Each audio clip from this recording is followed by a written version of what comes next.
ಖರ್ಗೆ ಎಂಬ ಹೆಸರಿನ ನಾನು ಕಾನೂನಿನ ಮೂಲಕ ಸ್ಥಾಪಿತವಾದ ಭಾರತದ ಸಂವಿಧಾನದ ವಿಷಯದಲ್ಲಿ ನಿಜವಾದ ಶ್ರದ್ಧೆ ಮತ್ತು ನಿಷ್ಠೆಯನ್ನು ಹೊಂದಿರುತ್ತೇನೆಂದು ನಾನು ಭಾರತದ ಸಾರ್ವಭೌಮತ್ವವನ್ನು ಮತ್ತು ಅಖಂಡತೆಯನ್ನು ಎತ್ತಿ ಹಿಡಿಯುತ್ತೇನೆಂದು ಮತ್ತು ಕರ್ನಾಟಕ ರಾಜ್ಯದ ಮಂತ್ರಿಯಾಗಿ ನನ್ನ ಕರ್ತವ್ಯಗಳನ್ನು ಶ್ರದ್ಧಾಪೂರ್ವಕವಾಗಿ ಮತ್ತು ಅಂತಃಕರಣಪೂರ್ವಕವಾಗಿ ನಿರ್ವಹಿಸುತ್ತೇನೆ ಎಂದು ಭಯ ಅಥವಾ ಪಕ್ಷಪಾತವಿಲ್ಲದೆ ರಾಗದೇಶ ಇಲ್ಲದೆ ಎಲ್ಲ ಬಗೆಯ ಜನರಿಗೆ ಸಂವಿಧಾನಕ್ಕೆ ಮತ್ತು ಕಾನೂನಿಗೆ ಅನುಸಾರವಾಗಿ ನ್ಯಾಯವಾದುದನ್ನೇ ಮಾಡುತ್ತೇನೆಂದು ಶ್ರದ್ಧಾಪೂರ್ವಕವಾಗಿ ಪ್ರತಿಜ್ಞೆ ಮಾಡುತ್ತೇನೆ.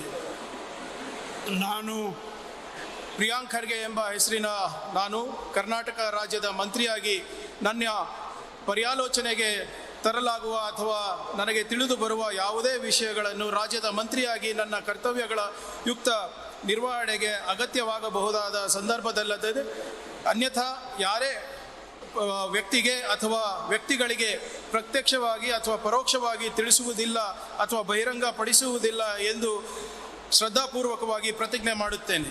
ಧನ್ಯವಾದಗಳು ಸರ್.